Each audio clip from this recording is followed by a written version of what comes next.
We know that it's a new dinosaur, that it's a horned dinosaur, and as such, it's super important because new dinosaurs are always important. But it's also important because it has changed the way that we see horned dinosaurs.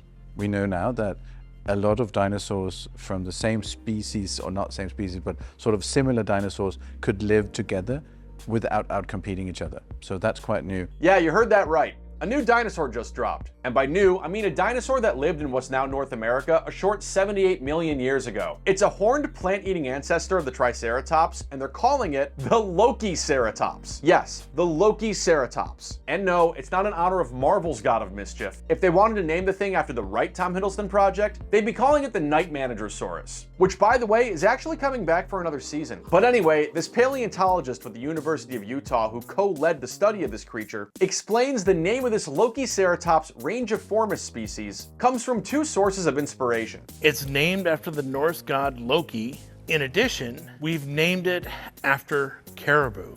The genus Rangifer is actually the genus of caribou. What we notice about the frill of this animal is it's different on one side compared to the other side. So we've said that this is Loki's horned-faced dinosaur that's very similar to the pattern in caribou. So the skull of this new old dino was first discovered in Montana near the Canadian border back in 2019, when it was excavated from the same rock layer as several other dinos, suggesting that many different types of dinosaurs actually lived side by side back in the day, just like the Sinclair family and their neighbors in Pangaea. What's interesting about this animal is it's found at the same level as at least 3 other distinct dinosaurs. So we actually know that the diversity in northern Montana of the United States was very, very high during the late Cretaceous.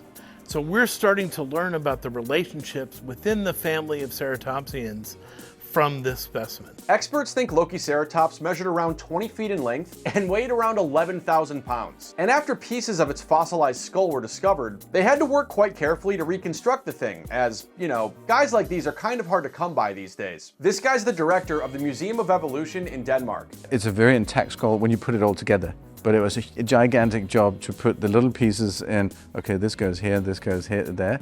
So it was really a big job. It was not articulated as you would like it to be. It was sort of scattered, as if you had a Chinese vase and you vases and you dropped it and it's just all over the floor. More findings about Lokiceratops's discovery were laid out by researchers in late June in the scientific journal Peer J. And the thing is now on exhibition at the Museum of Evolution in Denmark. And should you find your way to Europe to check this thing out, don't expect to enjoy some spicy ramen while you're there. As we told you recently here in your news refresh, please subscribe, Denmark had to just recall a bunch of spicy Korean ramen products for being too spicy. Wait, is that what killed the dinosaurs?